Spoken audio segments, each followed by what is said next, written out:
fronteras de ciencia y materiales.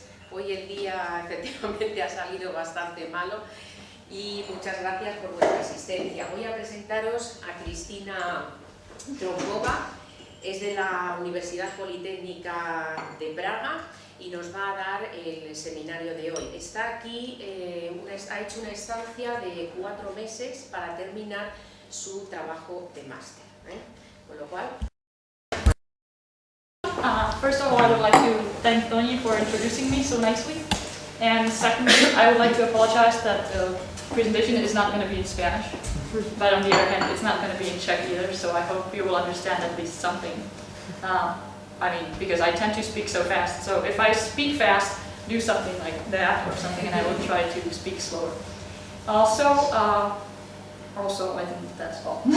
I will talk today about Rammed Earth, as you can see here. What it is, I'm sure you know, but I would like to introduce it slightly. But before I start with every presentation, I'd like to say what I'm going to tell you. So what I'm going to tell you, first I'm going to start off with what led me to choose this topic and what were my aims. Then I'm going to briefly introduce the material, tell you something about history, about the building procedure, and if it's just one type or if there are alternatives, or if it's strictly one building procedure or if there are other ones. Then I'm going to talk about properties and durability very shortly. I don't want to bore you. If you get bored, feel free to yawn. I will know this. Then in the end, I will talk about member behavior, and then of course you can ask me questions. And if I know the answer, I would like to answer it, but it's not sure. So with motivation, with this slide, I sort of had problems because I didn't want to sound populistic and I didn't want to use the word sustainability because it's used, I think, too much nowadays. But as you all know, construction industry is not a real friend of nature. And you can see here that construction industry produces a lot of waste, consumes a lot of materials, and also produces or uses a lot of energy. And with that, a couple decades ago, or in the past decades, the concept of green building came into existence.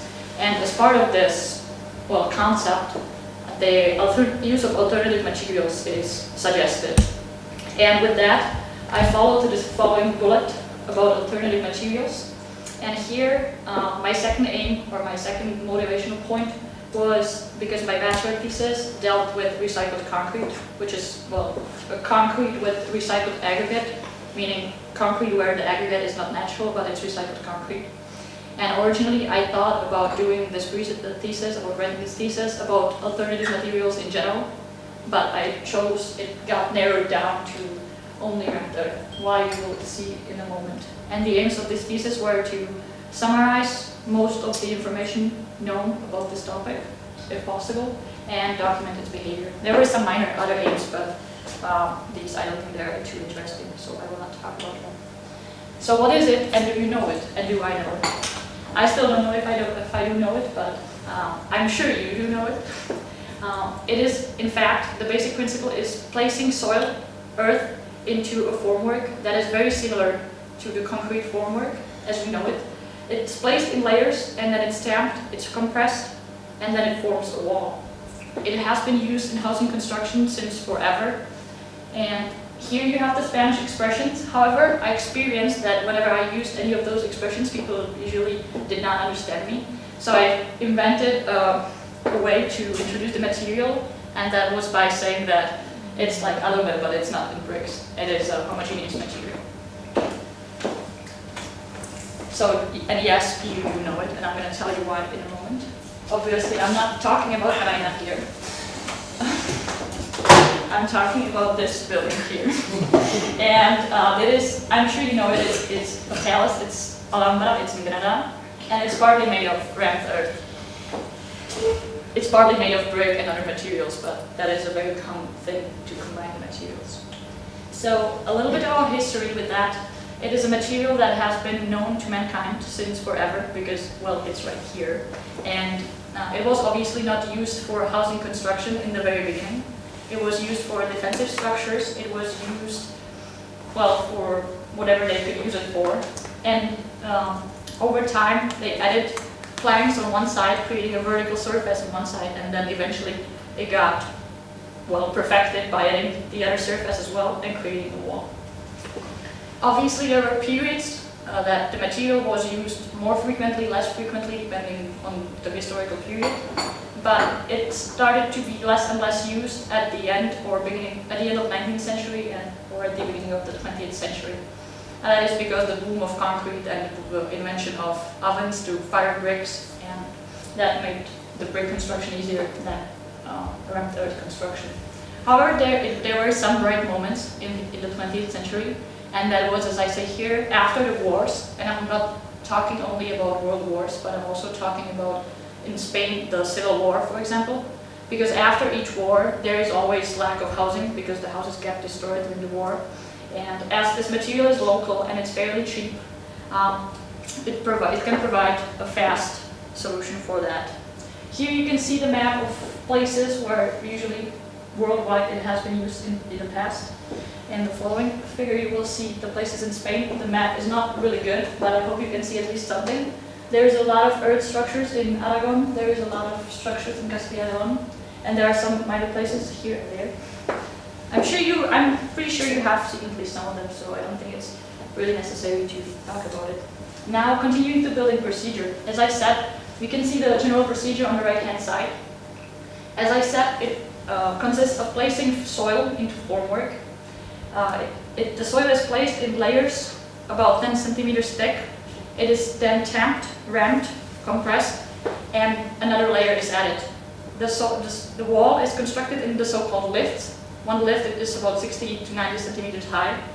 And how it is done is that first, the whole perimeter of the building, all the walls, the first lift is constructed along the perimeter, and then the formwork is lifted. This is the traditional method.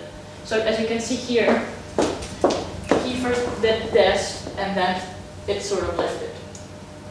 How it is lifted, you can see on your left-hand side. And now there are some crucial decisions to be addressed. The first that comes to mind, and it's very logical, is the fact that you have to decide what soil to use. And there are some obvious exceptions that you cannot use cohesion-less soil because you put it in the formwork, you remove the formwork, and it falls down. So cohesion-less soils are not suitable. There always has to be some clay. And in this figure, you can see on the left-hand side is the lower limits recommended by various authors. On the right-hand side are the upper limits. In general, it can be said that there should be about 10 to 25, 30% of clay, a significant portion of sand and gravel because they form the structure of the wall, and then some clay, some silt also, because it is said that the grading curve should be smooth, should not be gapped. Another issue to be addressed is the initial moisture content. I'm sure you've seen this curve more than once. I did, unfortunately.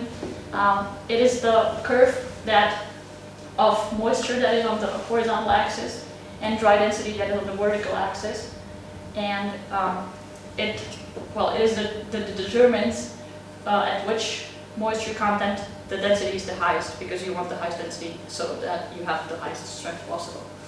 And this is especially important for soils that are not stabilized. I'm going to talk about it in a moment.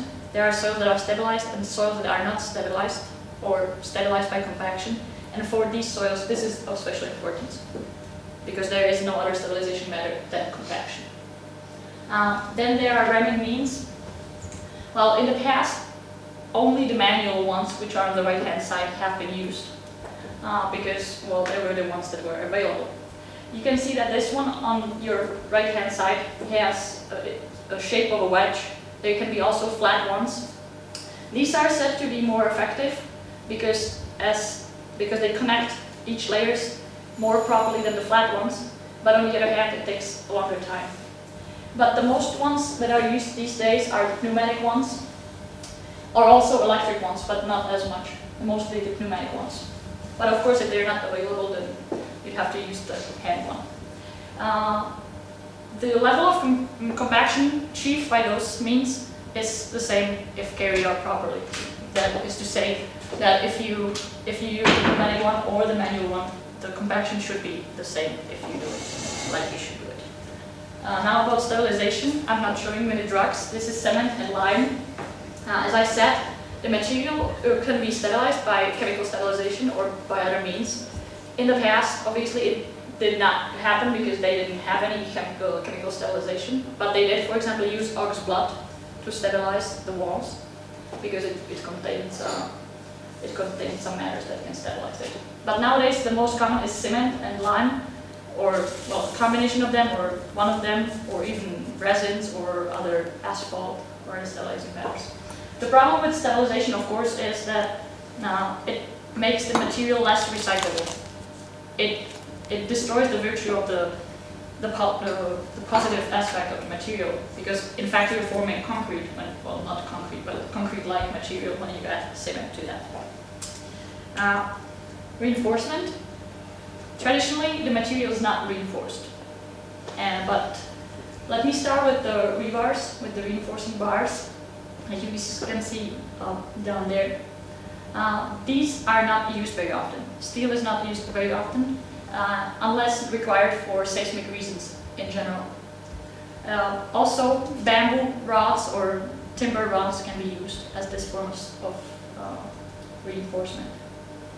However, fibers have always been used. In the past, where they were straw or hay or animal fur or whatever they could put in, and it was done to decrease shrinkage, which is significant in round earth.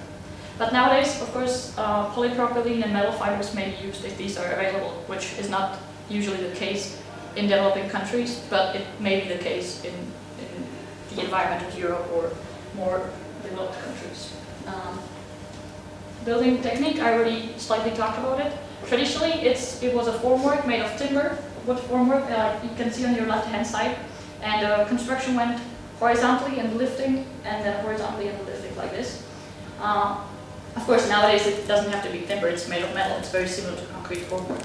But this, for example, this vertical system was developed that produces the wall first vertically and then moves it around. Similar to that, the so-called Australian formwork system that starts at the very bottom and then continues the construction upwards and adds parts of the formwork. Dimensions, of course, are of significant importance. This picture shows the dimensions recommended for seismic design, but I think it's a good picture because it shows that the openings should be small and the distance between openings should be enough. Of course, the wall thickness should be enough. It is usually set 30-40 centimeters as a minimum, and they are usually 1-story or 2-story structures, not more. But for example, in Germany, there is a building that has 6 stories. That truly surprised me, but it's true because it was in a book, so it must be true. And there are also some monumental structures like Alhambra, as I said before. And then when I was preparing this presentation, I got bored, and I think it's a bad thing when you, as a presenter, get bored. So I decided to insert a joke to wake you up, and I hope you like it. I do like it. I'm going to give you a moment to read it, and it will continue. Sorry, may you read it for us? Yeah, of course I can read it. Okay, it says, well, it's a guy that pulls the lever, it hits him, there is a lightning that hits him, and then it says, and then he looks at it again, and it says normal person thinks, I guess I shouldn't do that, and scientists say, I wonder if that happens every time. Okay. So, following to properties. I think it is important to say at the very beginning that the properties are very variable. They change, especially with moisture and stabilization. The most important property probably of these mechanical properties is compressive strength, as the walls are designed as compressive members. It is very, very rarely used for tension members for roofs or for floor slabs, almost never, because of its very low tensile strength. And I think you can read the values, but I think it is necessary to point out the third bullet point in compressive strength, and that the wet strength is as low as 40% of dry strength, meaning that you lose 60% of your strength when your material is saturated with the impact of moisture. The modulus of elasticity varies with a lot of parameters, but is usually set to be 500 newtons per millimeter square, or 300 times the compressive strength by some standards. Shrinkage is significant.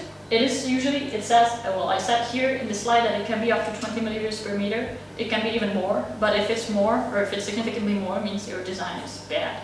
You have a good design. And here are the figures So on your left hand side you can see the variation of compressive strength with time and with cement content. Of course, well, the more cement, the stronger the material, but as I said, it is not necessary to use the cement, and also it decreases its sustainable properties of the material. And on the right hand side, I was trying to demonstrate how the compressive strength changes with moisture. So you can see that the full triangles is the dry strength, and then the empty triangles is the wet strength of the submerged specimen. This is of course not mine, but it's taken from articles. This is tensile strength, as I said, is almost insignificant. Sometimes they say it's like with concrete, it's about 10% of the compressive strength, but sometimes it's a little higher. You cannot see it, you can see that it's not really insignificant, but in calculations it is often assumed to be 0. And now to shrinkage. This is from a master thesis of a girl from the year before. This shows the variation of shrinkage with moisture content. Now obviously the highest shrinkage is this one with 20% of initial moisture content, which is a lot. And the smallest one, only about 5 milliliters per meter, is for the 7% content. But I think it is important to realize that it is not something we can really change, because the moisture content is given, well, we need the dry density, so pretty much the moisture content, initial moisture content is given. In this following slide, you can see how it changes the stabilization. This is the 11% moisture content without anything, unstabilized, and these lines are with various types of stabilization. I think the most common ones are the cement and lime, which are very close to each other, and you can see that the decrease is significant. But it's always a trade-off, as you probably realize. Definitely the most important problem with these materials is its durability, because it is seen as a material that cannot last long. And when I talked with people about my thesis, they were like, but it's going to rain and it's going to fall down. Oh, it's not like that, but the truth is that the material is susceptible to mechanical damage.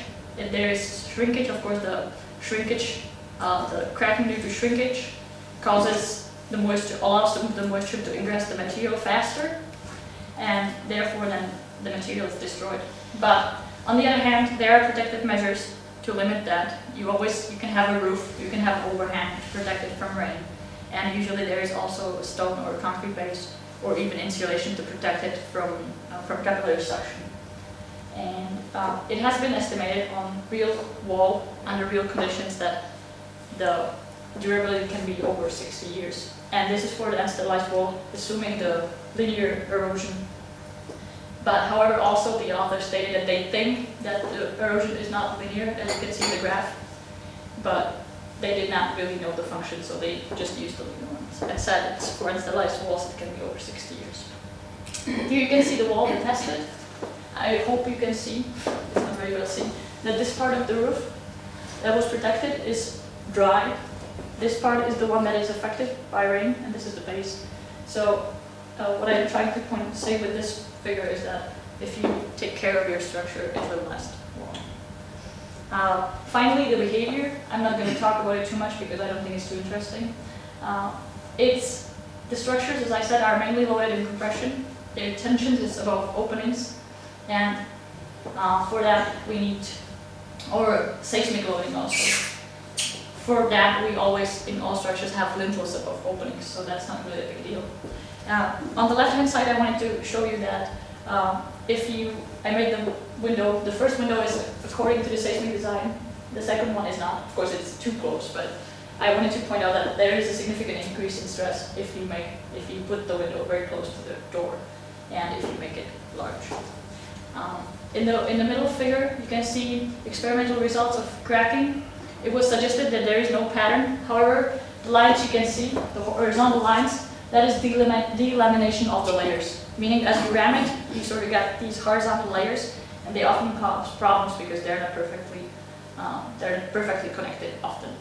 And always with rectangular openings, you get that shape that the earth can fall out, like you can also see here.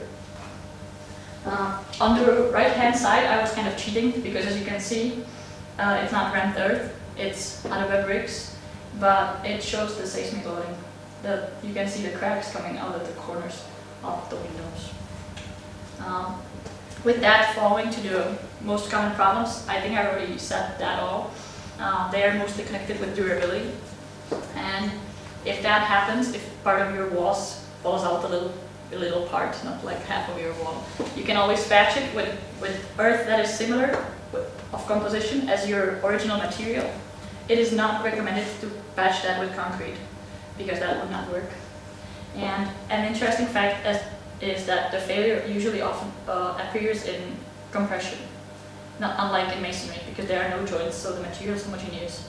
So it is unlikely to fail in tension, they said. This list is here to summarize what I said. I think most of the things are obvious, that the advantages are the price, the low embodied energy because it's local, it doesn't really need transportation, good fire resistance, good performance in compression, and disadvantages are obvious, connected with durability, connected with their low tensile strength. And now at the fun part, no, it's not really a fun part, but it has pictures, so I hope. Alternative techniques, of course you know all of them. This is from La Almunia, that's near Zaragoza. This is a technique, this is a new one, invented by an Iranian author, I think. It's called super adobe. It's earth that is put in these sacks and stacked upon each other and rammed, and it's used to build like a beehive-shaped housing. It's very interesting. I don't know if that works, but a famous Czech actor now is building a house out of it, so I'm guessing it's some sort of popular thing. This cob, for me, is the most exciting material, because how you do that is you mix the soil with sand and water and straw with your own hands, and then you place it with your own hands. So you don't use any formwork, you don't need to use any ramming, you just place the wall like this, and then you live in it. I don't know if I would want to live in that, but it's a technique, and the little picture on your right hand side up, you can also see it's with that structure. Metal and daub uses little pieces of wood or slices of wood to weave like a pattern, and then it's filled between these vertical posts, and then it's covered with earth. Similar to that, cane chop, which is used in South America, uses timber rods to create like a grid that is then covered with soil. And of course there are many other techniques like tapiarel. Usually the material is combined with stones and with bricks and whatever you can see. And now my personal experience, of course I visited Alhambra with Rainer here, and I didn't believe it in the beginning that the material really existed, and it's kind of a difference when you see it with your own eyes. And sure, it was there. Of course there were bricks and there was other materials, but you can see here in the figures that it exists.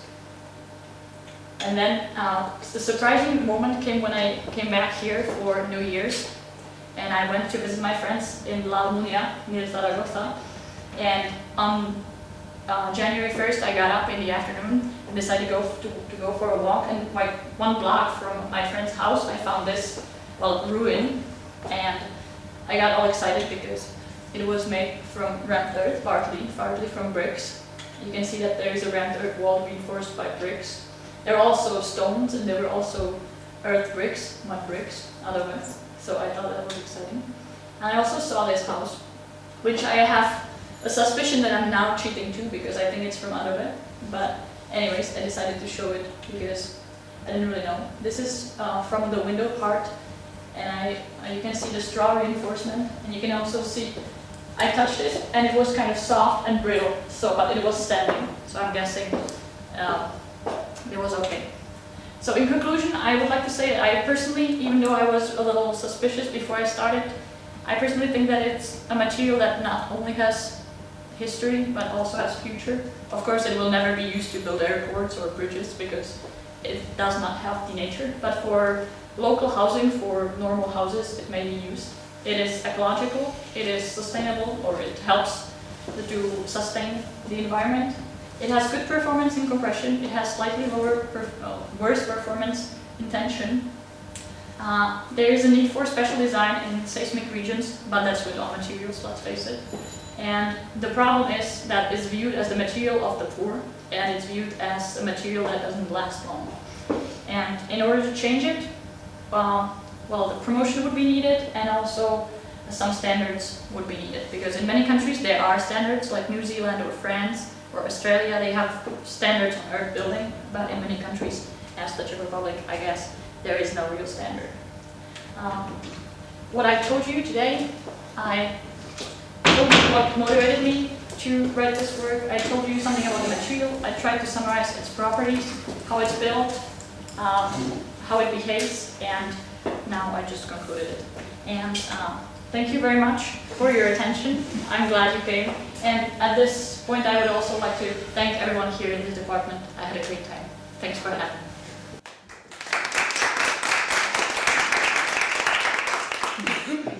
Muy bien, muchas gracias, Cristina. Si hay alguien que quiera hacer alguna pregunta, Cristina habla perfectamente y entiende español, ¿eh? Lo digo porque no... Pero prefiero inglés. En hacerla cualquier pregunta que la entiende, ¿eh? I do have a question. I'm from Colombia, so I'm really acquainted with this kind of materials. I mean, I've seen these materials in construction, but I don't know how one can warranty the full cohesion between the layers. You have told us that the way these materials used is that you make layers and then you're going up, right? Yeah. So how one can warranty the full cohesion between layers? Well, usually, I think you addressed the right problem, because usually that is the problem. And as I said, some of the failures are the ones that fail by delamination. But usually, if you do it in the same day or in the same week, you don't really have problems. But if that is the case, you can either use the ramming means that allow that, or you can wet your layers a little bit, they say. I have never really tried constructing anything, so I cannot really tell you. Right now. And yeah, but I think you can assure that by ramming, because for example, if you use the wedge-shaped one, it sort of goes through each other. But you are very, very right, because it's a problem. Okay, thank you. And you're welcome. I hope I answered at least partially. Yeah. Any other questions? I hope not. Una pregunta más. I have a question. And what type of building construction can be used ramp? Well, normally it's houses. It's Because you mentioned in your presentation just is one meter is made of ramp. For example, another construction ceiling floor is no. Usually horizontal members are not designed, because as I said, the tension strength, the tensile strength is very low. But it's usually walls. It can also be, well, it's usually walls. It's not horizontal members. Almost never. Another question, and you mentioned that construction is made of rammed earth is fireproofing. Is that right? Yes. And at what temperature is construction start to lose strength? I really don't know. I would lie if I said anything, so I have to admit I really don't know. It wasn't my primary concern.